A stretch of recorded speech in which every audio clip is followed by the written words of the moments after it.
네, 오토쇼 오늘은 격변하는 업무 환경에서 지능형 보안의 미래에 대해서 얘기를 해보고 있습니다. 네, 마이크로소프트는 최근에 이제 어떤 글로벌 강연이나 어떤 발표를 통해서 글로벌 시큐리티 기업이라는 것을 많이 표방을 하고 있습니다.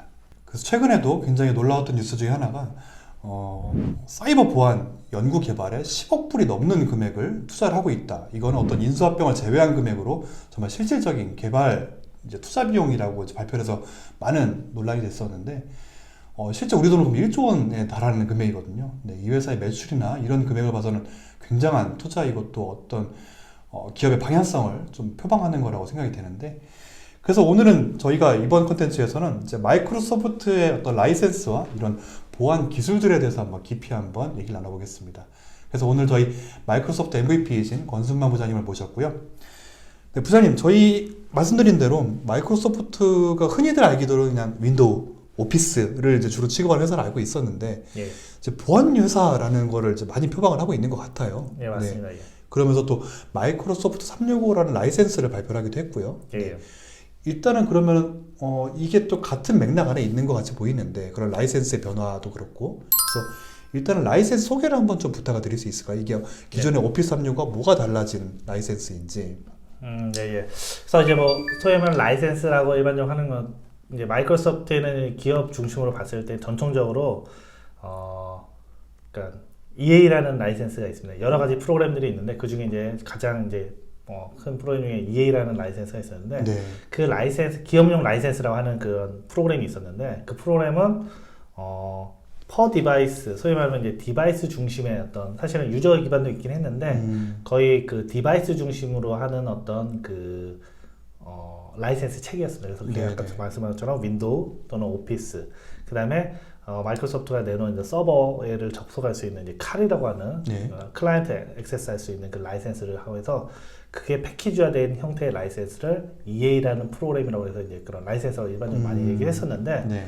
그거의 기준은 거의 대부분 퍼 디바이스, 그러니까 디바이스 중심이었습니다. 네. 근데 이게 변화가 생기면서 이제 마이크로소프트가 오피스 365, 그러니까 이전에는 이제 비포스라고 했었는데, 오피스 365라는 그 라이센스 제품을 서비스를 내놓고 그 이후에 EMS라고 하는 보안에 관련된 부분들, 그 다음에 그런 부분들을 이제 다 통합해서 보안과 또 협업의 중심을 포함한 라이센스를 현재 마이크로소프트 365라는 라이센스와 해서 구독해서 쓸 수 있는 형태로 나왔습니다. 근데 여기에 핵심적인 부분들은 퍼 디바이스가 아니라 퍼 유저로 바뀌었다는 겁니다.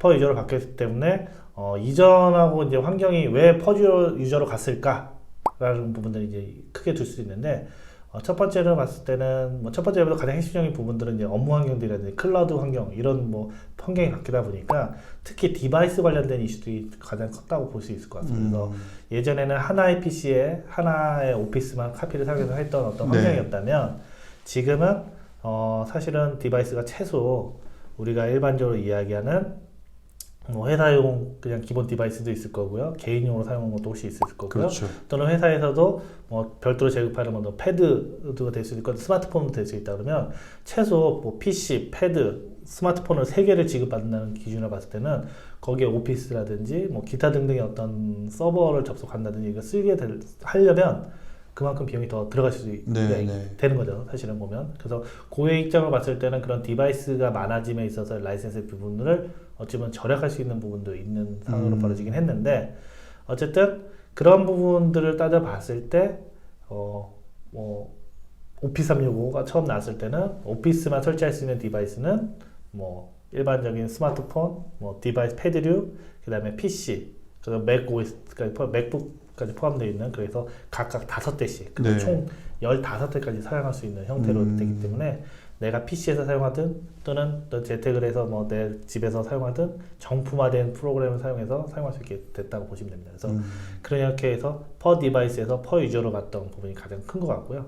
그다음에 최근에 또 마이크로소프트 365가 최근에보다는 나온 지는 조금 됐는데, 최근에 조금 변화가 생겼습니다. 그래서 아까 전에 말했지만 업무군의 변화들이 생겼어요. 우리가 퍼스트 라인이라고 일반적으로 생산 라인에 있는 근무자라든지 아니면 이런 커피숍 캐시하는 부분이라든지 여러 부분들이 있을 텐데, 그런 업무상 부분들이 이전에는 협업 중을 강조했을 수도 있었습니다. 그래서 그래서 오피스 365라는 라이센스가 있었는데 거기에 별도의 또는 마이크로소프트 365라는 라이센스에서 조금 더 변화된 부분, 그리고 거기서도 변화된 것에서는 또 보안적인 부분들이 패키지하는 형태로 해서 좀 변화가 좀 컸다고 좀 변화가 있습니다.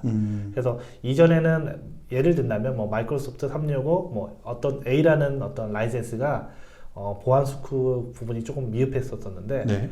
이제 이번 최근에 4월 올해 4월쯤에 그 라이센스가 좀 바뀌면서요.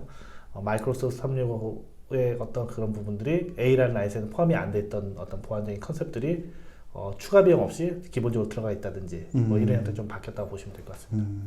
아까 그래서 기존 오피스 365에 또 EMS라고 예. 부르는 게 있었었는데 그게 뭔지 한번 소개 부탁드릴 수 있을까요? 예, 그 EMS는 쉽게 표현하면 오피스 365가 협업 중심으로 되어 있는 제품으로 구성이 됐다면 네. 거기를 이렇게 감쌀 수 있는 어떤 보호막처럼 쓸 수 있는 데라고 보시면 됩니다. 그래서 거기에는 계정에 관련된 부분들, 그래서 보안에는 컨셉을 크게 보면 이제 아이디 패스워드를 관리할 수 있는 부분이 이제 필요한 거를 이제 하는 게 있을 거고요.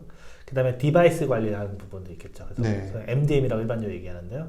그런 MDM에 관련된 부분들, 그래서 그런 기능은 이제 인튠이라는 어떤 서비스가 있는데 그 이름을 통해서 할 수도 있고요. 그 다음에 이제 문서 보안에 관련된 문서 보안이라보다는 좀 더 크게 나와서는 이제 마이크로소프트는 이제 마이크로소프트 인포메이션 프로텍션이라고 합니다. 그래서 MIP 이런 식으로 얘기를 많이 하는데, 네. 그래서 정보 보호라고 그러죠. 그러니까 일반적으로 이제 문서만 보호하는 게 아니라 좀 더 큰 범위. 큰 범위가 네. 될 수 있겠죠. 그래서 그런 부분들을 커버할 수 있는 영역이 있는 또 그게 있고요. 또 역시 이제 마이크로소프트에 있는 라이센스라든지 제품만 이용하는 게 아니라 말씀드렸처럼 우리가 이제 클라우드 환경으로 가면서 훨씬 더 이제 클라우드 관련된 SaaS 서비스를 많이 쓰게 됩니다. 현재 우리 회사에서는 현재 원드라이브를 이제 뭐 웹 하드 보안 그러니까 디스크처럼 쓰고 있지만 네.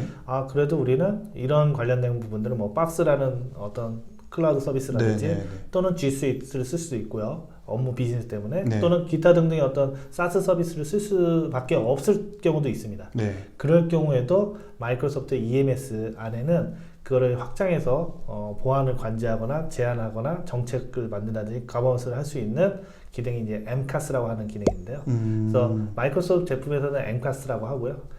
일반적으로 이제 그런 것들을 이제 확장해서 보안을 할 수 있는 그 솔루션의 이름은 CASB라고 일반적으로 알려져 있습니다. 그래서 네. CASB라는 그 영역에 마이크로소프트는 MCAS라는 제품을 통해서 그렇게 확장해서 할 수 있습니다. 그래서 아까 제가 아이디 패스워드 관련된 부분들, 그 다음에 장치에 관련된 부분들, 그 다음에 정보에 관련된 부분들, 그 다음에 확장된, 그러니까 마이크로소프트가 아닌 그 이상의 또 새로운 클라우드 서비스를 이용하더라도 뭔가 보호하고 할 수 있는 이 4가지 정도의 영역을 포함된 그 제품의 패키지 구성이 EMS라고 생각하시면 됩니다. 그렇군요.